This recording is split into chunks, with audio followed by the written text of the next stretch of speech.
Welcome to Café Anyway. Mike's Daily Podcast. We're in PodCastro Valley, the last place on earth in the land of Ameritopica. It's FF episode 2898, 2898. Mike's Daily Podcast. Welcome to Mike's Daily Podcast. It's Mike Matthews, and don't worry, I won't ever call you, but you can call me. That's what, if you want to do that and contribute. But Australia is extending its laid-back reputation to the workplace by granting employees a special invitation, the right to disconnect when they are off the clock. Mike's Daily Podcast. Oh, that would be such a joy. I sounded a little like Mike Lindell there. Oh, that would be such a joy. Mike's And Daily 510 Podcast. 228 Yeah. 4640 is my number, by the way. But yes, Australia, workers, they gained the legal right to ignore emails and phone calls from bosses outside of work hours unless doing so is deemed unreasonable. The law is Australia's response to the growing blurring of boundaries between people's professional and personal lives amid employers' increasing reliance on digital communications and the popularity of remote working since COVID. People are like, that's enough. I don't know if you experienced this, but I noticed somewhere as I got into the professional world after graduating from college in 1990 that I would get calls. I remember I did the overnight shift, and so I'd get home and idiots would call me from work thinking, oh yeah, Mike is up.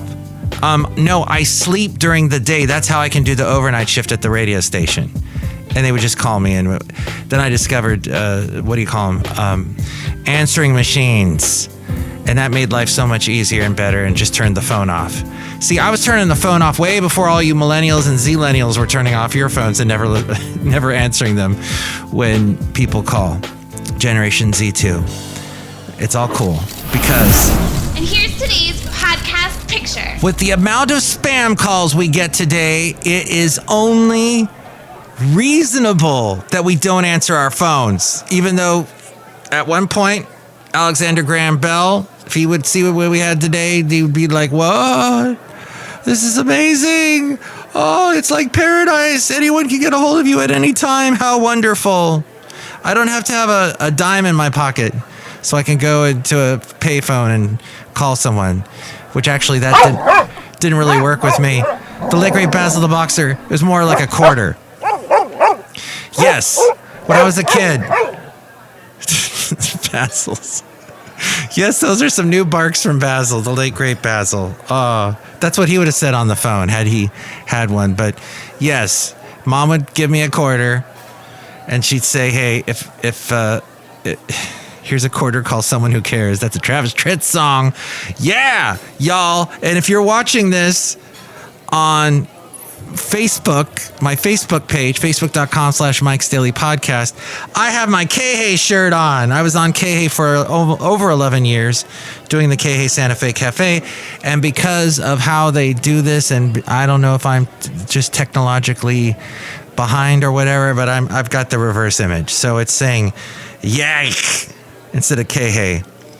7001 instead of 100.7. So that's all right. Whatever. Cafe, whatever. The point is that phones, too much contact, too much interaction with spam calls. This is interesting. Wow, this is interesting. Yeah, so this is interesting. Australia's center-left Labour Party. Thank you, center-left. Because of you, we have this measure introduced as part of a package of labor, and that's labor with a U, reforms that include new rules for casual employment and minimum wage standards for delivery riders. It will ease pressure, they're hoping, on workers to stop monitoring their email inboxes when they are supposed to be relaxing and spending time with their loved ones and recharging. The job I have now, there are on occasion... Oh, Mike, you're such a creative soul. Oh, thank you. Very kind of you.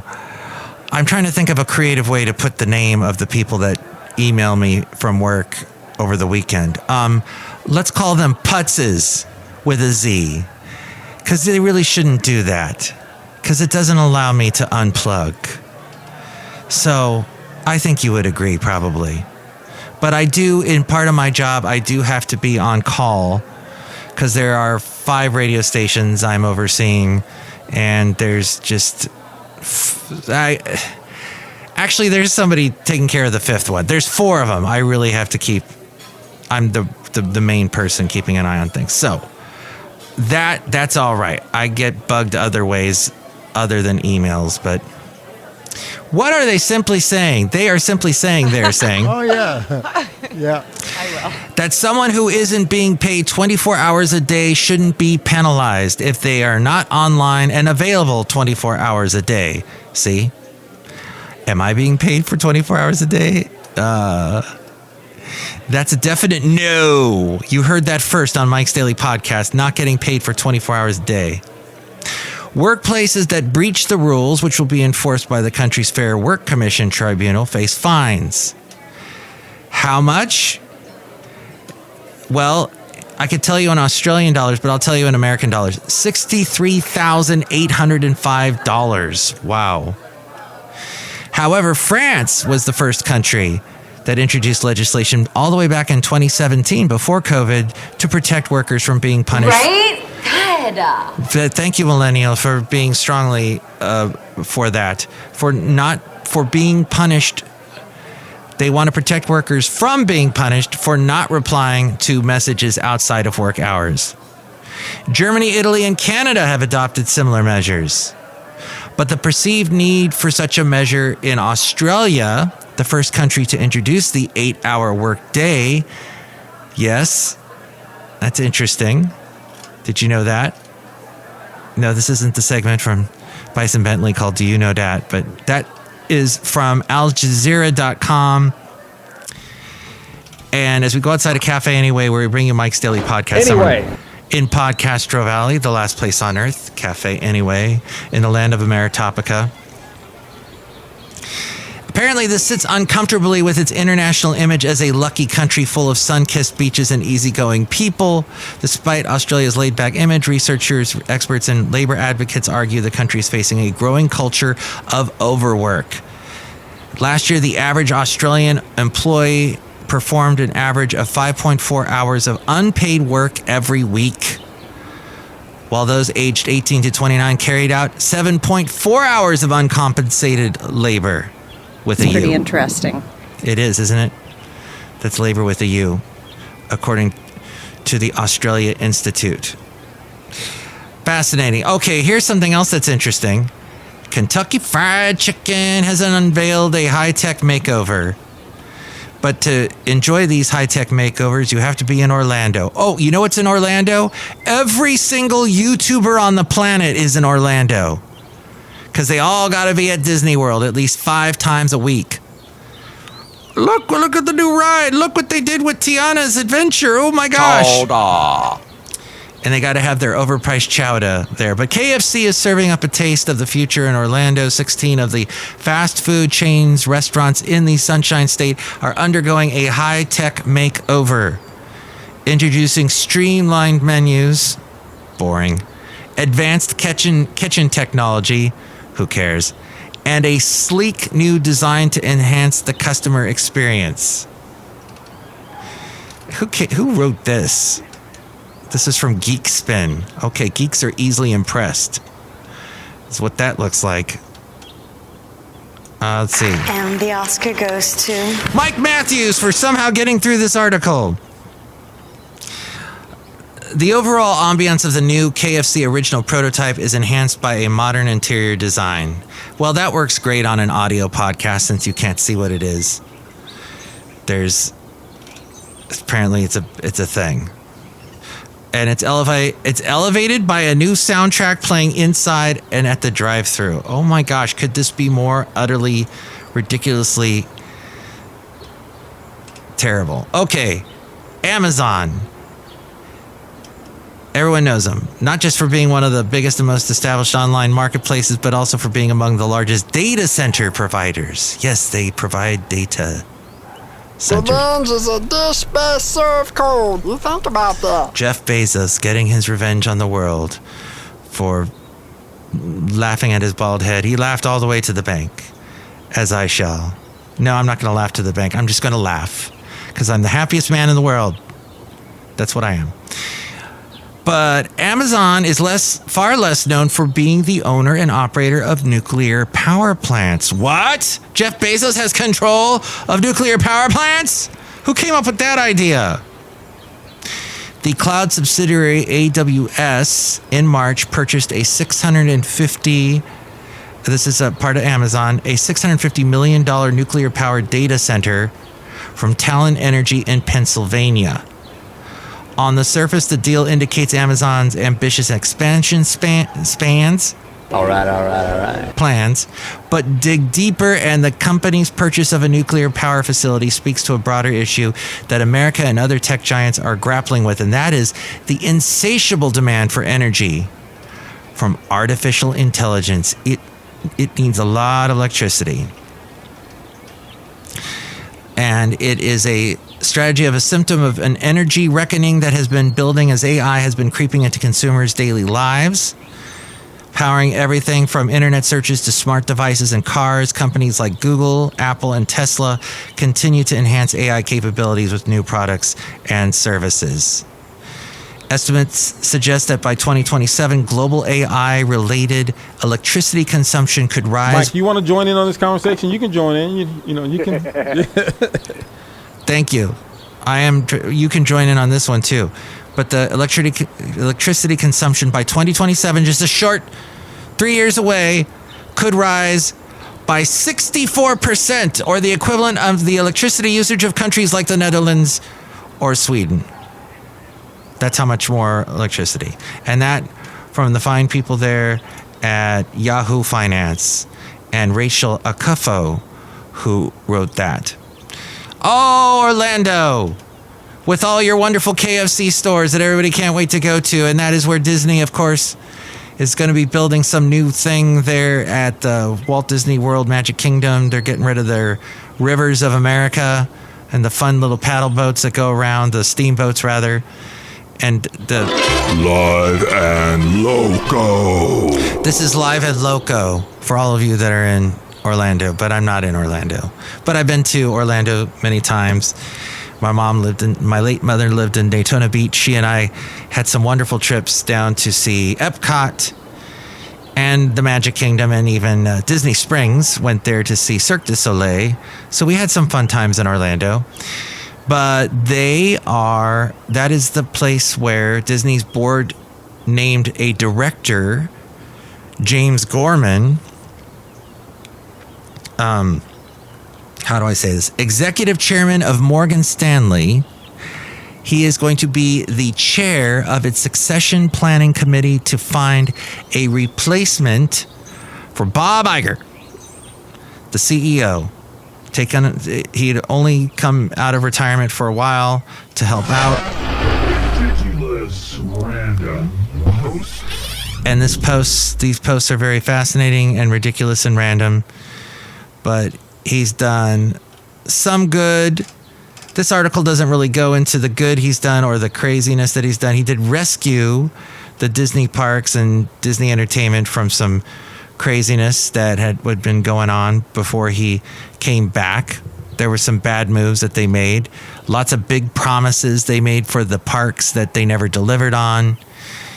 And then there were all the movies that were bad. All the woke movies that irritated so many people that were like, why? Why are you doing a woke version of a classic? Why are you doing this? And then some new movies that were just were just terrible. And then what the heck, they beat the whole Marvel superheroes into the ground. And then the Marvels came out, was the worst released movie of all time as far as the amount of money it made. Now they're doing better.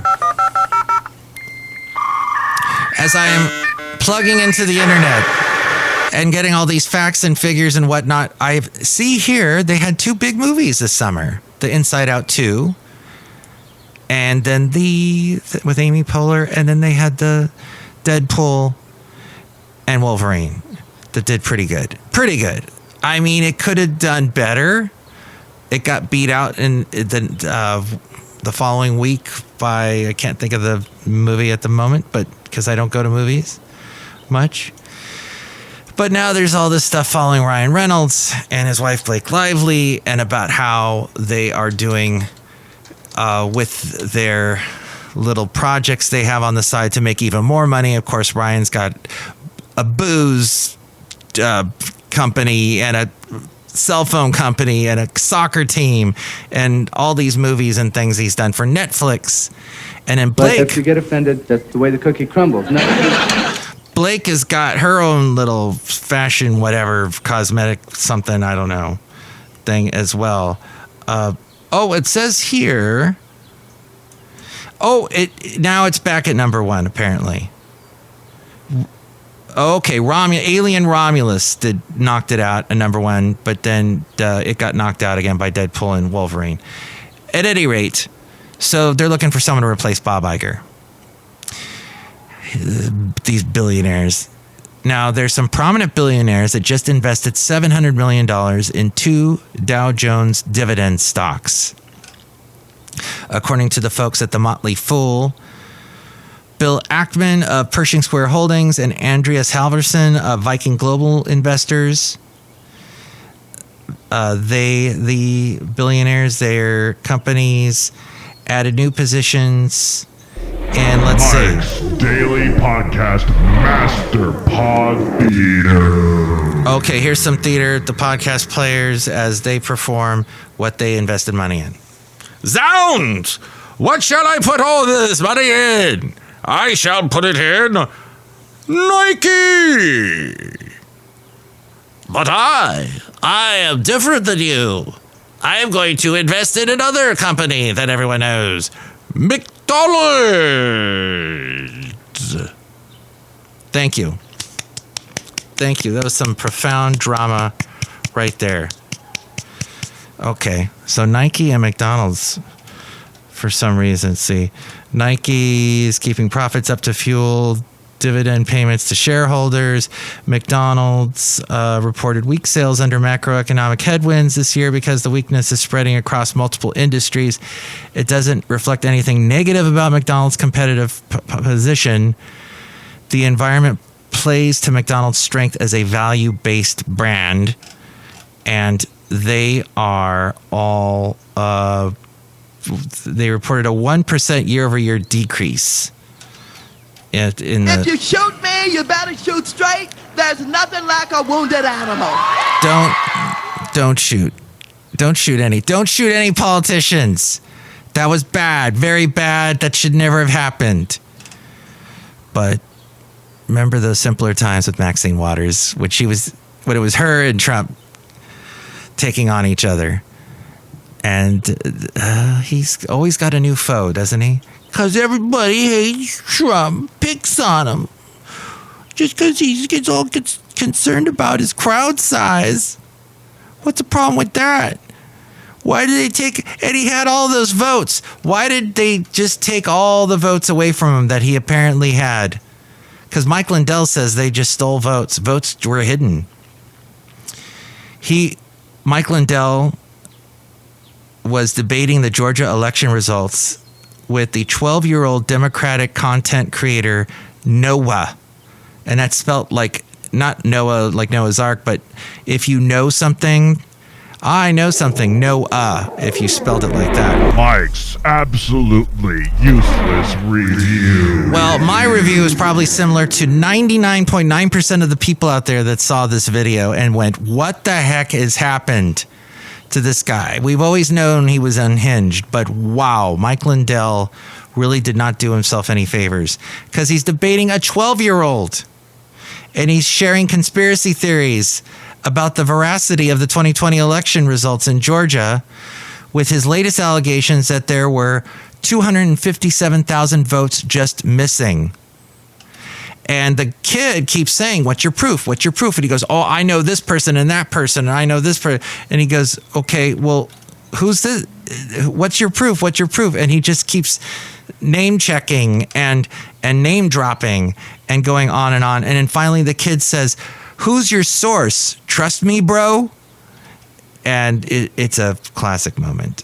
I don't know if this, I'll get it to you at some point. Now, the Turning Point USA founder, Charlie Kirk, of course, had to take umbrage with it. And Mike ripped someone a new one.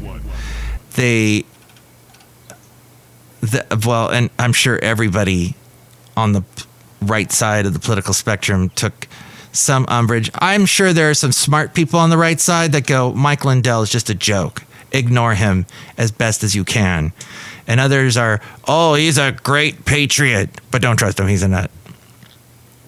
The thing is, he throws so many facts and figures at you, and the whole point is to throw as many of this stuff at you and you can't fact check all of it because you're just standing there talking to him. So you just kind of go, But the kid is like, what's your source? What's your source? You want me to just trust you? That I just know what your source is? Trust me, bro, is your source? But the fact that he's screaming at a 12-year-old. And Seth Meyers pointed out, and this is the party that is saying that you've got Kamala Harris, who hadn't had children of her own biologically, though she has stepkids. Fair and unbalanced. How unbalanced is that? That she has not had kids, but you got JD Vance making fun of her, calling her a cat lady. Yet you've got this guy, this old white guy, Mike Lindell, screaming at the top of his lungs at this 12-year-old kid.